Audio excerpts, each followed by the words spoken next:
Social மீடியாவில் ஒரு நாள் ஒருத்தர் ட்ரெண்டிங்கில் இருப்பாங்க அண்ட் ஃபார் வேரியஸ் ரீசன்ஸ். சில பேர் வந்துட்டு ரீசனே இல்லாமல் கூட ட்ரெண்டிங் ஆவாங்க. பட் இன்னைக்கு episode of bucket and back ஸ்டோரியில் நம்ம ஒரு ட்ரெண்டிங்கான பர்சன் பற்றி பார்க்க போகிறோம். அண்ட் அதுக்கு பின்னாடி ஒரு மெயின் ரீசனும் இருக்குது. என்ன ரீசன் அப்படின்னு பார்த்தீங்கன்னா 56 இயர்ஸ் ஓல்டு லேடிக்கு பார்க்குறதுக்கு 26 இயர்ஸ் ஓல்டு உமன் மாதிரி இருக்காங்க அப்படின்னு சொன்னால் யாராச்சும் நம்புவீங்களா?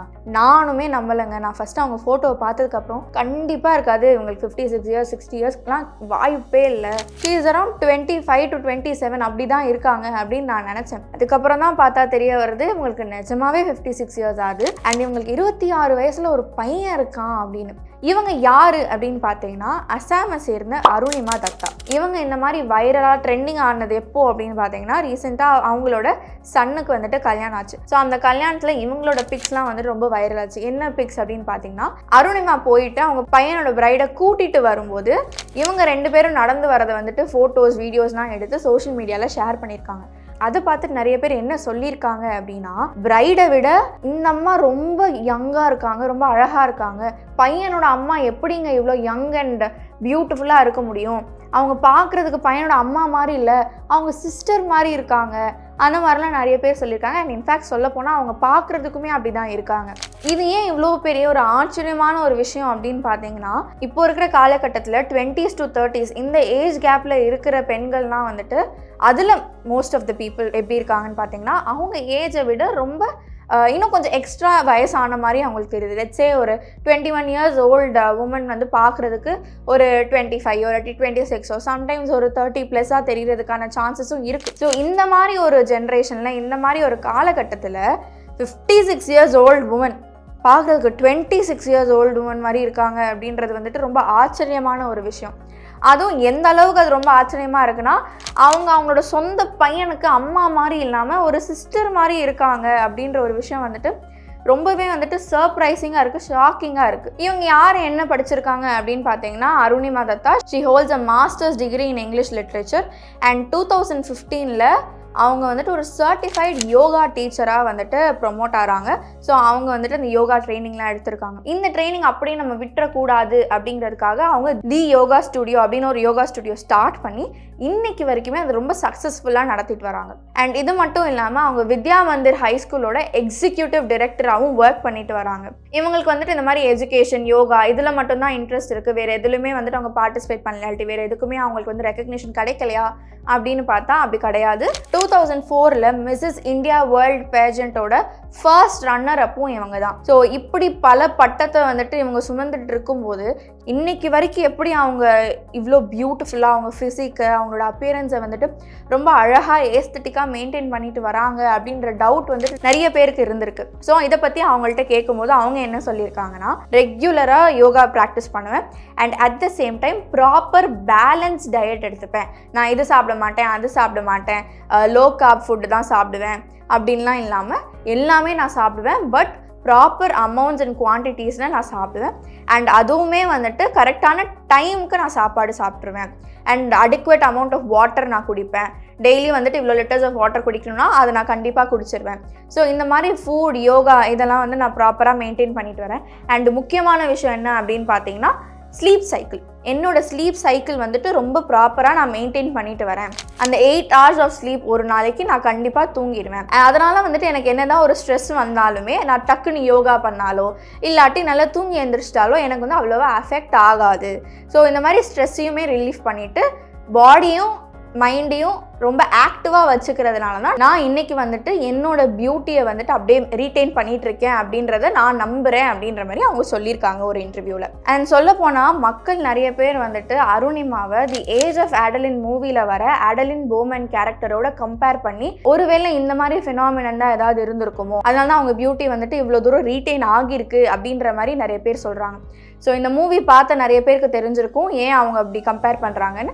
பிகாஸ் இந்த மூவியோட ப்ரொட்டகனிஸ்ட் அதாவது லீட் கேரக்டர் ஆடலின் போமன் அவங்க வந்துட்டு 29 இயர்ஸ்லேருந்து ஏஜ் ஆறதை வந்து ஸ்டாப் பண்ணிடுவாங்க. அதுக்கு வந்துட்டு ஒரு நிறைய என்ன சொல்கிறது ஃபினாமினல் ரீசன்ஸ் இருக்கும்.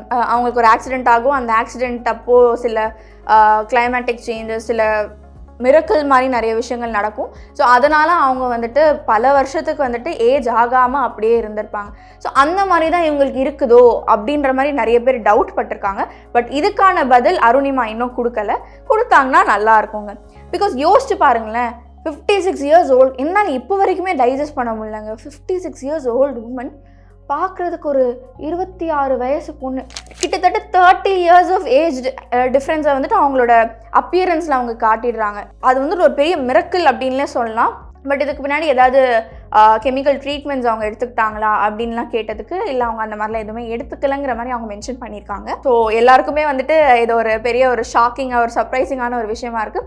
பட் இவங்க கிட்டேருந்து ஒரு டேக்அவே நம்ம என்ன கற்றுக்கணும் அப்படின்னு பார்த்தீங்கன்னா, எல்லா ஃபுட்டுமே நம்ம சாப்பிட்லாம், provided it is a balance diet and correct குவான்டிட்டிஸில் எடுக்கணும். ஜங்க் ஃபுட் வந்துட்டு அவ்வளோவா எடுத்துக்கக்கூடாது, அவாய்ட் பண்ணிக்கலாம். அப்படி அவாய்ட் பண்ண முடியல, சாப்பிட்டே ஆகணும்னா கொஞ்சமாக எடுத்துக்கலாம் அந்த மாதிரி. அண்ட் வாட்டர் கம்பல்சரி வந்துட்டு எல்லாருமே குடிச்சு அவங்கள ஹைட்ரேட் பண்ணி வச்சுக்கணும் அப்படின்றதையும் அவங்க மென்ஷன் பண்ணியிருக்காங்க.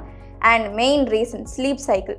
ஸ்லீப் டிஸ்டர்ப் ஆச்சுன்னா ஃபுல் பாடியோட மெக்கானிசமும் வந்துட்டு சேஞ்ச் ஆகி ஸ்பாயில் ஆகும் அப்படின்றதுமே அவங்க மென்ஷன் பண்ணியிருக்காங்க. ஸோ இதுவும் வந்துட்டு ஒரு டேக்அவேவாக நம்ம எடுத்துக்கலாம். ஸோ இதே மாதிரி இன்னும் நிறைய இன்ட்ரெஸ்டிங்கான விஷயங்களோட நான் உங்களை நெக்ஸ்ட் எபிசோடில் சந்திக்கிறேன். Until then tata bye bye. இது வந்து கம்ப்ளீட்டாக வந்து ஒரு பொய்யான ஒரு தகவல் தான். அதாவது வந்து ஒன்லி வந்து இந்த எலும்பிச்சப்பழம் ஜூஸோ இல்லை வந்து வேப்பிலையோ மஞ்சளோ வந்து அது மட்டுமே வந்து கேன்சரை க்யூர் பண்ணுறதுக்கு வாய்ப்பே கிடையாது.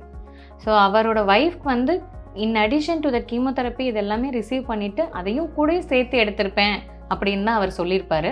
ஸோ அதை மக்களுக்கு வந்து அந்த பின்னாடி இருக்கிற பார்ட் மட்டும்தான் போய் ரீச் ஆயாச்சு. ஸோ ஆக்சுவலி அவங்களுக்கு என்ன ட்ரீட்மெண்ட் கம்ப்ளீட்டாக எடுத்திருக்காங்க அப்படிங்கிறது வந்து யாருக்கும் தெரியல. ஸோ அதோடு சேர்த்து எடுத்திருக்காங்க. பட் நல்ல பேர் வாங்கினது எல்லாமே வந்து மஞ்சள், வேப்பிலை, எலுமிச்சப்பழம் தான்.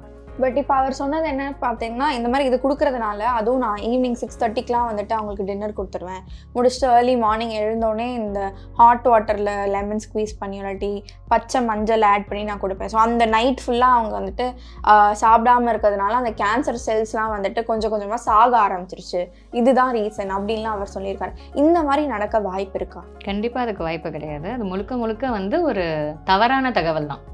அதாவது வெறும் வந்து இந்த உணவில் வந்து கேன்சரை குணமாக்குறது அப்படிங்கிறது வந்து முழுக்க முழுக்க ஒரு தவறான தகவல் தான். அந்த மாதிரி எந்த ஒரு இதுவுமே கிடையாது. இப்போது என்னதான் வந்துட்டு இந்த மாதிரி விஷயங்கள் வந்துட்டு போய் அது வந்துட்டு நடக்கிறதுக்கு சான்சஸ் இல்லை அப்படின்னு வந்துட்டு மெடிக்கலி ப்ரூவ் ஆகியிருந்தாலும், அதை கோ த்ரூ பண்ண அந்த பேஷண்ட் வந்துட்டு இல்லை, நான் இந்த ஒரு விஷயத்தினால தான் நான் கியூர் ஆனேன், ஹோம் ரெமெடிஸ் எடுத்ததுனால தான் நான் கேன்சர் வந்து கியூர் ஆகிட்டேன் அப்படின்னு அவங்க சொல்லிட்டாங்க. அதெல்லாம் வந்துட்டு மக்கள் சப்போர்ட் பண்ணி பேசுகிறாங்க. பட் டாக்டர்ஸாக இருக்கிற உங்களுக்கு அது வந்துட்டு கொஞ்சம் ஒரு பேக்லாஷ் மாதிரி இருக்கும் இல்லையா? ஸோ இந்த பர்டிகுலர் சிச்சுவேஷன் எப்படி மேம் பார்க்குறீங்க? ஆக்சுவலி அவங்களோட ஒய்ஃபுக்கு என்ன பிரச்சனை அப்படிங்கிற கம்ப்ளீட் டீட்டெயில்ஸ் அவர் கொடுக்கல.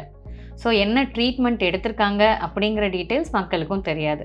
ஸோ அவர் சொன்னதை வச்சு மட்டுமே வந்து நம்பணும் அப்படிங்கிறதுக்கு வாய்ப்பில்லை. இப்போது ஸ்டேட் ஃபர்ஸ்ட் எடுக்கிறாங்க ஒரு பையன், நான் எந்த ஒரு இதுவுமே சேரலை, நானாக டெய்லியும் ஜஸ்ட் ஒரு 10 நிமிஷம் படித்தேன், ஸ்டேட் ஃபர்ஸ்ட் வாங்கிட்டேன்னு சொல்கிறான். ஆக்சுவலி அவனுக்கு தான் தெரியும் அவன் எவ்வளோ வருஷம் படித்தான், எங்கெங்கெல்லாம் கோச்சிங் போனான், எவ்வளோ நேரம் படித்தான் அப்படிங்கிறது. அப்போ டெய்லி 10 நிமிஷம் படித்து நான் ஸ்டேட் ஃபர்ஸ்ட் வாங்கிட்டேன் அப்படின்னா எல்லாரும் 10 நிமிஷம் படித்தா ஸ்டேட் ஃபர்ஸ்ட் வாங்க முடியுமா? முடியாது இல்லையா? ஜஸ்ட் சொன்னதை வச்சு நம்ம எதுவும் பண்ண முடியாது. அதே மாதிரி தான் ஜஸ்ட் அவர் அப்படி சொல்கிறாரு அப்படின்றதுக்காக அது உண்மை கிடையாது.